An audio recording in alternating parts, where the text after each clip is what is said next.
Hello everyone, this is Rohit Kashyap. My dear friends, आज की इस वीडियो में हम हिस्ट्री ऑफ इंग्लिश लिटरेचर का एक बहुत ही इंपॉर्टेंट पार्ट रेनेसा को डिस्कस करेंगे।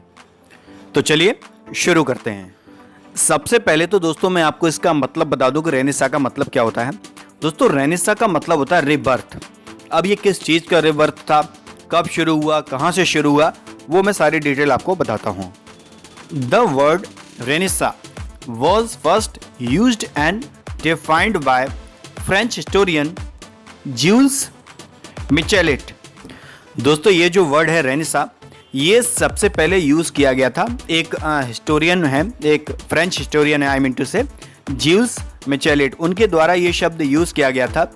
उनका एक बहुत ही फेमस वर्क है हिस्टोयर डी फ्रांस। तो उसमें उनके इस वर्क में इस शब्द का यूज़ उन्होंने किया है। दोस्तों ये जो वर्क है इनका हिस्टोयर डे फ्रांस, तो इन्होंने इसका जो फ्रेंच में था ये वर्क, उसका ट्रांसलेशन इंग्लिश में किया, उसी को रिबर्थ कहते हैं। दोस्तों हमारे चैनल पर आपको छोटी से छोटी जानकारी मिलेगी, तो मैं पॉइंट पर आऊँगा। पहले आपको मैं डीपली बता देता हूँ। तो Renaissance was a cultural movement that began in the 14th and continued to the 17th century.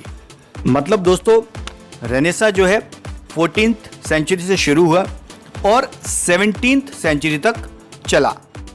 My dear friends, Renaissance began in Italy in the middle of the 15th century. My dear friends, it was the rebirth of classical learning of ancient Greek and Roman writers. And Italy, my dear friends, became a center of Greek study and classical culture.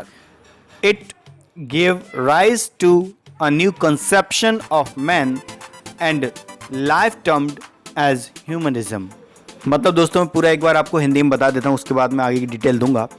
Renaissance मनुष्य के इतिहास में सबसे महान आंदोलन है एक। इसके प्रभाव में लोग अपनी शक्तियों के प्रति जागरूक हो गए थे।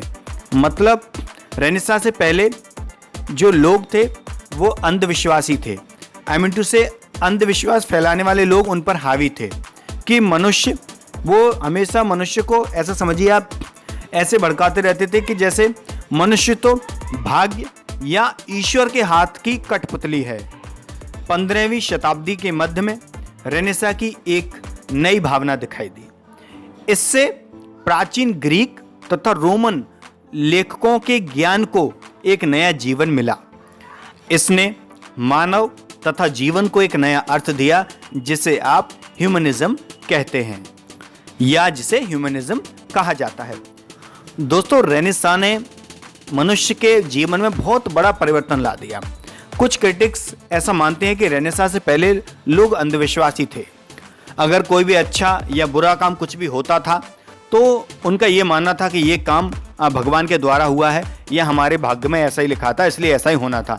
मतलब इतने अंधविश्वासी लोग थे। लेकिन रेनेसा के बाद, रेनेसा के आने पर लोगों ने अपनी शक्ति को पहचाना, मतलब लोग जागरूक बने।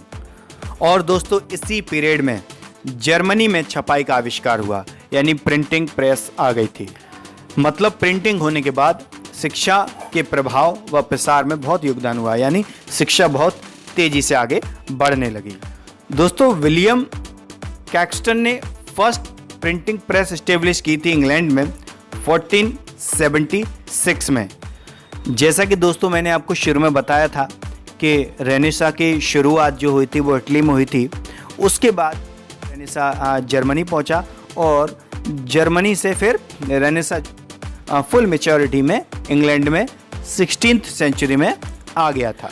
दोस्तों इन शॉर्ट में आपको जल्दी से एक बार और बता देता हूँ, यानी रेनेसा से पहले लोग अंधविश्वासी थे, अंधविश्वास को फॉलो करते थे।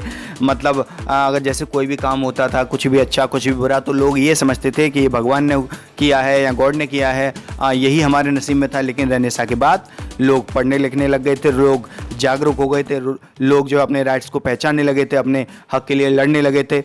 रेनेसा ने बहुत ही ज़्यादा चेंजेस ला दिए थे दोस्तों मनुष्य के जीवन में। दोस्तों मैं इसकी रेनेसा की आपको एक प्रॉपर डेफिनेशन दे देता हूँ, उसके बाद फिर वीडियो को ख़त्म करते हैं। Renaissance is the greatest movement in the history of Mankind. It did wonders by making people conscious of their own powers, Before Renaissance, people were dominated by medieval superstitions that man is merely a puppet in the hands of God and destiny.